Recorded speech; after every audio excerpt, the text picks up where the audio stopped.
2-3 होते ते 4-5 दिवसाला. त्याची अवस्था हा. सर्कस मध्ये कसं होतं सर्कस मध्ये दोन माणसाची वरनं ट्रकची लेवल हा ट्रकच्या लेवलनं ह्या वायरच्या वर माणसं गाडी होती. कुठनं कशी आली तर कुठं आली आहे? टप्प्यावरनं ती कुठं तशी आली ह्याला कोण धडाकलं नाही फक्त हीच पडली नाही नाही ती पण ती ऑटोमॅटिक गाडी सुद्धा वरनं अशी फिरत होती.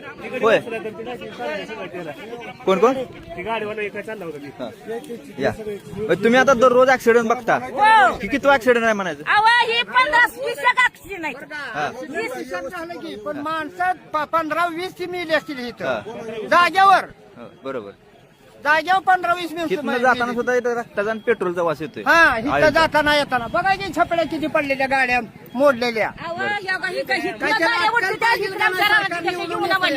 हा. येऊ ना म्हणे गाडी अशा म्हणून ह्या रानात येते त्या. हा, लेक- बरोबर शोधला कळत नाही का त्या बरोबर आधी दुर्ळा बिळाला उडत असं हा दुरळा जाऊ देऊ मी म्हणतो कसं बी सैन करा येईल पण ही माणसं जरी आमच्या घरावर येऊन जर एखादी गाडी अडकली तर राहील का त्याचं काय 5 वर्ष झाले असतील 5 वर्ष होऊन गेली अक्कल पाहिजे त्याला त्या मंत्र्याला त्याच्या हा रस्ता व्यवस्था आतापासून बंद करायला आम्ही चालूच करणार आहे आमच्या इथं जर घोटाळा झाला काय घरावर गाडी एखादी आली तर आम्ही काय केलं पाहिजे बरोबर मला सांगायचं की एका बाजूला सरकार तुम्हाला निधी देते शासनाचा निधी निधी देऊन आम्ही टकुरावर कर्जमाफी. फिरू का आमचा धंदा बघू का ती निधी हुडकत बसू एका बाजूला कर्जमाफी करते एका काय नको बाजूला तुम्ही आम्हाला कर्जमाफी त्यानं स्वतःनं शासनानं करून देणं आम्हाला गरज नाही त्याची बरोबर आम्हाला काय नुकसान झाली की आम्ही गप बसत नसतो मग बरोबर आम्ही दुरळ्या खाऊन खाऊन मरायला लागलो इथं आमची पिकं उद्ध्वस्त झाली दुरळ्यानं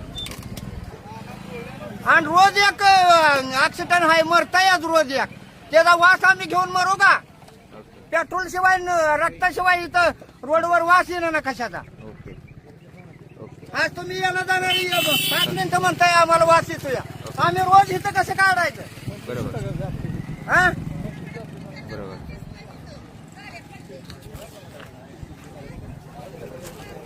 येणाऱ्याला साईन करता येत पण आम्ही कशी साईन करायची जवळ आहे आम्ही बरोबर आमची जत्रा बात्रा बारकी पोरं लेकरं बरोबर वाहनात फास्ट येणारी वाहनं जर त्याच्यात गेलं तर मरलं ती बी बरोबर मग तुम्ही राहून आमचा कंचा उपयोग आहे बरोबर पहिले तुम्ही इथं फाशी घ्या मग बरोबर बरोबर जे मंत्री आहे त्याने येऊन फाशी घ्या इथं होईना ना म्हणून